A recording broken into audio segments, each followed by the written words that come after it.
Nakipag-chat si Ella sa kaibigan niyang si Mark na matagal na ang patay. Akala niya biro lamang ito, pero nag-iba ang lahat na may biglang kumatok sa kanilang pinto. Katulad ng sinabi sa chat ng kanyang yumaong kaibigan. Si Mark at Ella ay matalik na magkaibigan.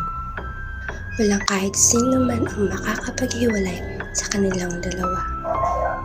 Ngunit, dahil sa isang trahedyang naganap, naaksidente at nasawi si Mark.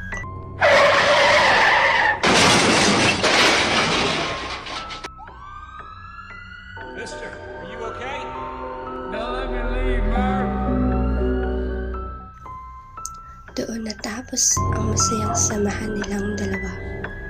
O baka, iyon lamang ang akala na Ella. Habang nagre-review sa Ella sa kwarto niya isang gabi, biglang tumunog ang kanyang cellphone. Isang bagong message. Mark, miss mo na ako? Ella, sino to? Joke ba to? Mark, hindi. Nandito lang ako. Napakunot noo sa Ella. Paano makakapag-chat si Mark? Patay na ito. Pinilit niyang i-block ang account. Pero tuwing nire-refresh niya ang phone, pumabalik lamang ito. Bigla namang tumunog ang video call. Dahil sa halo-halong kaba at inis, sinagot niya ito.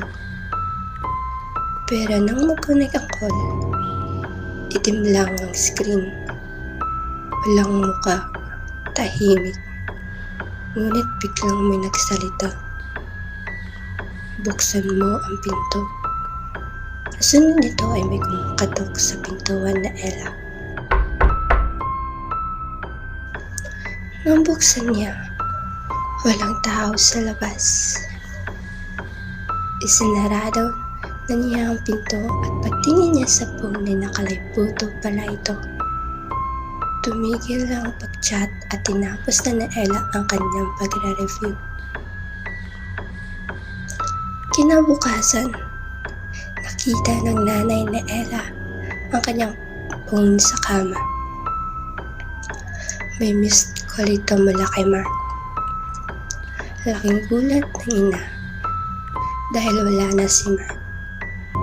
Ngunit nag-uusap pa rin sila ng kanyang anak.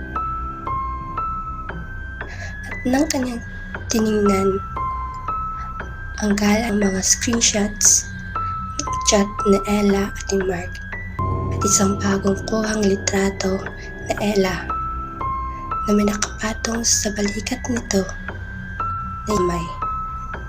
At nang kanyang i-zoom, nakita niya ang isang imahe ng lalaki na kamukhang kamukha ni Mark.